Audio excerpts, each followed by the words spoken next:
JPMorgan CEO Jamie Dimon is facing market abuse reports from algorithmic liquidity provider Blockswa, according to the UK's biggest financial news publication Citizen. Earlier this month, at a banking conference hosted by Barclays, Dimon offered baseless condemnation on Bitcoin, claiming that the decentralized cryptocurrency is a fraud and that the government will soon close down the network of Bitcoin. Almost immediately after providing a non-factual and inaccurate assessment of Bitcoin, Dimon was heavily criticized by prominent venture capital investor and the owner of the Golden State Warriors, Chamath Palihapitiya.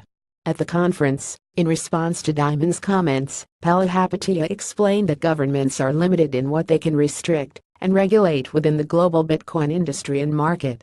He emphasized that government agencies and financial regulators can control trading activities around Bitcoin, but cannot manipulate or censor the peer-to-peer protocol itself. To the Dimon's labeling Bitcoin as fraud, Palihapitiya answered absolutely not. It cannot be a fraud.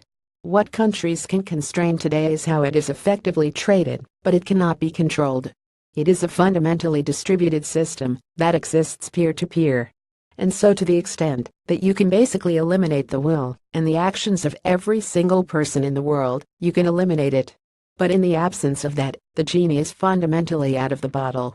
Subsequent to the release of Dimon's condemnation on Bitcoin, the price of the digital currency plunged from over $4,400 to $3,900.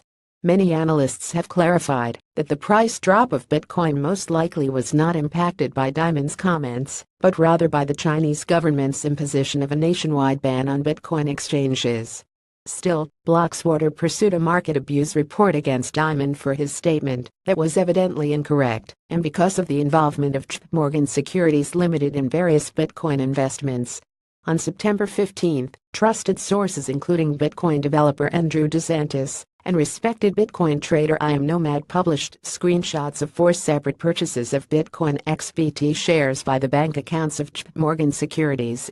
Analysts as Tonvay suppose they are custodian accounts that purchased the shares of XBT Provider, a Nordic Nasdaq-based Bitcoin exchange traded Node ETN on behalf of clients. It is highly unlikely that JPMorgan Securities as a company made the decision to invest in Bitcoin XBT. Instead, the clients of JPMorgan likely requested bank transfers to XBT Provider in Sweden in order to invest in Bitcoin through regulated channels. Florian Schweitzer, managing partner at Blockswa, said Jamie Dimon's public assertions did not only affect the reputation of Bitcoin, they harmed the interests of some of his own clients and many young businesses that are working hard to create a better financial system. The complaint of Blockswa also noted that Dimon purposely released non-factual information in regards to the structure and legitimacy of Bitcoin with the intent of negatively impacting its price and value.